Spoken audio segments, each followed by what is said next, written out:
এই প্রশ্নকারী ভাইকে পাইলে আমার একটু বুকে জড়াই ধরতে ইচ্ছা করছে। আমার মাস্টার্স শেষ, বয়স 30 পূর্ণ, পরিবারের সবাই চায় কোম্পানির চাকরি করি, কিন্তু আমার কৃষি কাজ করতে পছন্দ। অনেকে আমাকে নিয়ে সমালোচনা করে, এতে বাবার মান অনেক খারাপ হয়, আমিও হতাশাগ্রস্ত। এত সুস্থ এবং সুন্দর চিন্তার মানুষ, যুবক আমাদের দেশে আছে মাশাআল্লাহ। ভাইরা আমাদের মুসলমানদের মধ্যে কেন জানি গোলামি করতে খুব মনে চায়। আমার অফিসে এক ভদ্রলোক আমাদের আসুন্নাহ ফাউন্ডেশনের ত্রাণ কার্যক্রমে অংশগ্রহণ করেছে, ইঞ্জিনিয়ার মানুষ। বললাম, ভাই কি করেন? বলে, হুজুর বেকার আছি, আমি চাকরির চেষ্টা করছি, চাকরি পাচ্ছি না।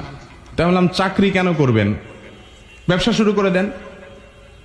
10 কেজি আম কিনে আমের সিজনে রাস্তার পাশে বসে যান। সাধারণত একটা শিক্ষিত ছেলে এটা শুনলে অপমান বোধ করে, হুজুর আমি তো আপনার কোনো ক্ষতি করি না, আমার এই ছোট করলেন কেন আপনি? আমি রাস্তার ধারে বসে আম বিক্রি করবো ফুটপাতে? আইআইইউসিতে চট্টগ্রাম আন্তর্জাতিক ইসলামী বিশ্ববিদ্যালয় ওরিয়েন্টেশন প্রোগ্রামে আমাকে দাওয়াত দেওয়া হয়েছে ওরিয়েন্টেশন স্পিকার হিসেবে। আমি সেখানে বলেছি স্টুডেন্টদেরকে যে তোমরা সবাই পড়াশোনা করার পর প্রত্যেকে উদ্যোক্তা হওয়ার চেষ্টা করবে, একটা করে ফার্ম দিবে, ছোট্ট করে বিজনেস শুরু করবে, ব্যবসাতে আল্লাহ তাআলা বরকত দেয়। চাকরি করা